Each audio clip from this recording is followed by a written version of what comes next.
Колеги пратеници, почитувана јавност, ја користам деловничката можност која што ми е дадена согласно членот 70 став 3 да побарам точката 13 за Академијата за суди и обвинители да се тргне од дневен ред. Ова е трет пат овој закон да биде поднесен, од кој што еднаш во редовна постапка, два пати во скратена со европско знаменце, и ова е трет пат да биде поднесена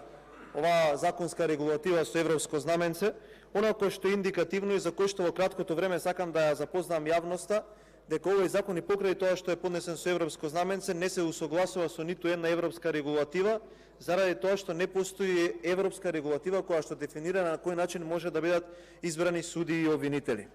Овој закон ќе го смени системот да биде целосно субјективен, односно да се даде можност на комисијата, која што пак членови ги именува министерот за правда, да одлучува со човечки фактор кој треба да биде нареден судија и обвинител. Тоа значи дека дискреционото право дадено на оваа комисија ќе даде можност да се делегираат 130 послушници, кои што наместо да ја кренат нивото на оно кое што се случува моментално во судството и обвинителството, дополнително ќе го смалат и тоа кое што е сега на нивото, а кое што мораме да признаеме сите дека е исклучиво мизерно. За ваквото мизерно ниво на, ќе рекол, правосудниот систем во Република Македонија неколку пати си има изразено Европската Унија, од Стејт департментот исто така стигнуваат критики, а сакам само да кажам во моментов кои се оние кои што се главни одлики на целиот правосуден систем. Јовевски наместо да е главен обвинител државен, тој чека да биде именуван за уставен судија. Овој Јолевски, кој што е ненадлежен за ништо, но е надлежен за институцијата за која што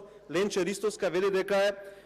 главен извор на трговија со влијание. Оваа Дамева, која што ние ви кажувавме дека од штаб е дојдена и дека е именувана за претседател на судски совет, не бари на Клоција избркаа од таму за да дојде нов претседател на судски совет, кој што, замислете, ќе го прекрши деловникот на судскиот совет и веднаш на првата седница ќе ги избрка камерите. За овој Ислам Абази не сакам да зборувам заради тоа што тој не знае никого, но не можете да го видите во друго друштво освен со големците на ДУИ. Она кое што сакам да го кажам дека со овој закон ќе се постигне одредено многу високо ниво на клиентелизам, на поуторноство, целосно ќе се дерогира и уништи судскиот систем, но на крај сакам да кажам една порака.